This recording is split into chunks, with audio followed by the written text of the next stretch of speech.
शेतकरी सर्जा नाचर, शेतकरी राजा नाचर,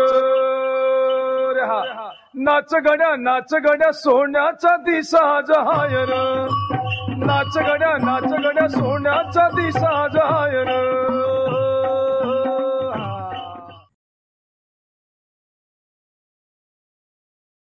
कढीपत्ता म्हटलं की आपल्या डोळ्यासमोर येते ती म्हणजे खमंग फोडणी आणि नाकात शिरतो तिचा खमंग वास। आपल्याकडे बनणाऱ्या प्रत्येक भाजीत कढीपत्ता असतो।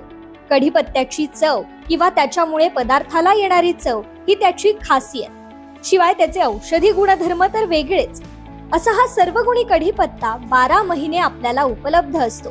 या कढीपत्त्याची शेती करणे हे थोडं जिकरीचं काम, मात्र सातारच्या ग्रामीण भागातील शेतकरी हनुमंत कुचेकर हे गेल्या 13 वर्षांपासून यशस्वीरित्या कढीपत्त्याचे उत्पादन घेत असून आधुनिक यंत्रणा, प्रोसेसिंग आणि ऑनलाईन ऑफलाईन मार्केटिंगच्या माध्यमातून ते लाखो रुपयांचा फायदा मिळवत आहेत। त्यांच्या या यशस्वीतेची कहाणी त्यांच्याकडूनच आपण जाणून घेऊयात। नमस्कार, माझं नाव हनुमंत शंकर कुचेकर, मुक्काम पोस्ट रेवडी, तालुका कोरेगाव, जिल्हा सातारा।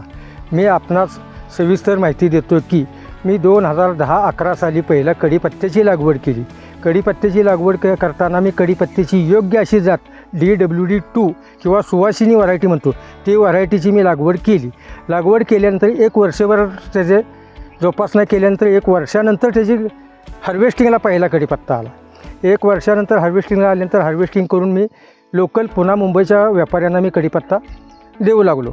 परंतु मला थोडंसं असं जाणवलं की व्यापारी जर कमवत असतील तर मग आपण आपल्या मालावर प्रोसेस करून आपण का करू शकत नाही, म्हणून मी कृषी विभाग आत्मा यांच्याशी संपर्क साधला।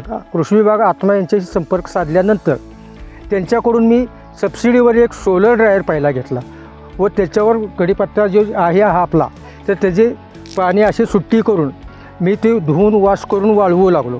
वाळवलेली कढीपत्त्याची पाने जी आहेत ते सुरुवातीला मी मिक्सरवर तयार करू लागलो। मिक्सरवर पावडर तयार केल्यानंतर मी लोकलचे जे कृषी मेळावे किंवा प्रदर्शनं भरतात त्याच्यातून विकू लागलो। त्याच्यानंतर मी प्रदर्शनातून विकू लागल्यानंतर माझ्या प्रॉडक्टला मागणी जास्त प्रमाणात येऊ लागली। मागणी जास्त प्रमाणात येऊ लागल्यानंतर मला माझं प्रोडक्शन कॅपॅसिटी कमी पडायला लागली। त्याच्यानंतर मी काय केलं, प्रधानमंत्री सूक्ष्म अन्न प्रक्रिया यांच्याकडून थोडंसं लोन घेतलं। त्याचबरोबर मी माझी स्वतःची एक वेबसाईट तयार केली। वेबसाईट, मेल ID किंवा हे काय असेल ते मी तयार केलं। वेबसाईटमुळे तयार केल्यामुळं मला बाहेरचे जे काही परदेशी लोक आहेत ते वेबसाईट पाहून माझ्या प्रत्यक्ष फार्मवर येऊन व्हिजिट करून लागले।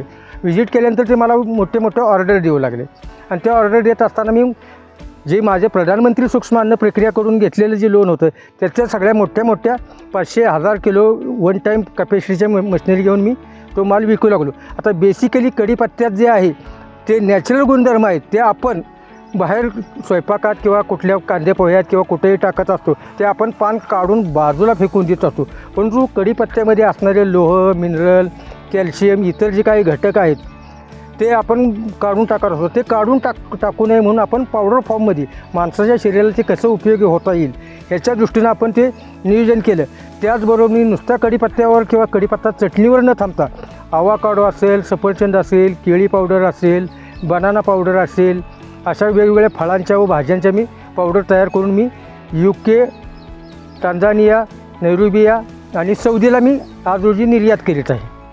आणि ते निर्यात करताना प्रत्येक 3 महिन्याला माझा कढीपत्ता पावडर जर असेल तर साधारणपणे 3 महिन्याला 500 किलो जाते। 500 किलो म्हणजे ओला कढीपत्ता जो आहे तो साधारणपणे 25 टन इतका असतो, परंतु ते पावडर केल्यानंतर तो 500 किलोपर्यंत येतो। तसं प्रत्येक फळाच्या बाबतीतही तोच प्रकार घडतो की त्या प्रत्येक फळाची, टोमॅटो असेल त्याची यील्ड तर 5% मिळते, परंतु जरी 5% यील्ड मिळाली तरी त्याचा दर जो आहे तो आपल्याला 5 पटीनं 7 पटीने एक्स्ट्रा मिळत असतो। नैसर्गिक गुण असणारा कढीपत्ता सहजासहजी खाल्ला जात नाही।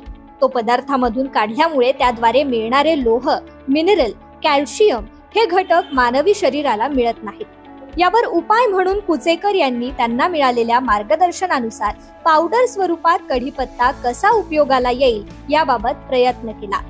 नुसता कढीपत्ता नव्हे तर कढीपत्ता चटणी, सफरचंद पावडर, केळी पावडर अशा प्रकारचे पावडर तयार करून ते विविध देशांमध्ये त्याची निर्यात करतात। त्यामुळे त्यांना 5 ते 7 पटीने वाढीव दर मिळत असून त्यांच्या नात्यामध्ये भरघोस वाढ झालीय.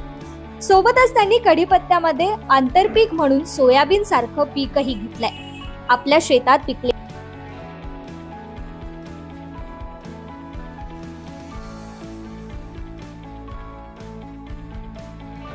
2010 पासून मी कढीपत्त्याची लागवड केली. 2010-11 पासून. परंतु 2010 ते आज 24 पर्यंत जे काही केलं ते त्याची उत्पादक क्षमता कमी यायला लागली. कढीपत्त्याचं बेसिक लाईफच 10 वर्षाचं आहे, परंतु उत्पादन क्षमता कमी यायला लागल्यामुळे मी पहिलं काय हार्वेस्टिंग थोडंफार करून घेतलं आणि सीड्स तयार करण्यासाठी काही ठराविक झाडं ठेवलेली. त्याचं मी सीड्स तयार करून पुनर्लागवड ऑक्टोबर-नोव्हेंबर महिन्यात 2 महिन्यानंतर मी करणारच आहे. आणि आत्ता ते लागवड कमी झाल्यामुळं किंवा कमी झाडं दिसत असल्यामुळं मी सोयाबीनमध्ये आपलं कढीपत्त्यामध्ये आंतरपीक म्हणून किंवा उत्पादन आपल्याला काहीतरी सोर्स पाहिजे म्हणून मी आंतरपीक म्हणून सोयाबीन हे पीक घेतलेलं आहे. ते तुम्हाला आत्ता प्रत्यक्षात दिसत असेल. आणि कढीपत्त्याचे जे रोपे आहेत त्याचे सीड्स बी आहेत, तुम्हाला ते पाहता येतील. संपूर्ण हे जे आहे प्रोसेसिंगचं जे आहे प्रोसेसिंग किंवा कढीपत्ता लागवड हार्वेस्टिंग ह्याचा साधारणपणे माझा वार्षिक टर्नओव्हर 10 ते 12 लाख रुपयाचा असतो. आत्ता तो वाढतच चाललेला आहे. परंतु सर्व खर्च वाढत जाता निव्वळ नफा म्हणून मला 10 लाख तरी निश्चितपणे फायदा राहत असतो. शेतकऱ्यांना, प्रत्येक शेतकऱ्याला, शेतकरी महिलांना किंवा बचत गटांना मी असं आवाहन करू शकतो की आपल्या शेतात ज्यादा पिकलेला माल किंवा मार्केटमध्ये जर दर कमी आलेला असेल तर आपल्या मालावर आपणच व्हॅल्यू ॲडिशन करून आपल्या मालाचं आयुष्यमान वाढवू शकतो.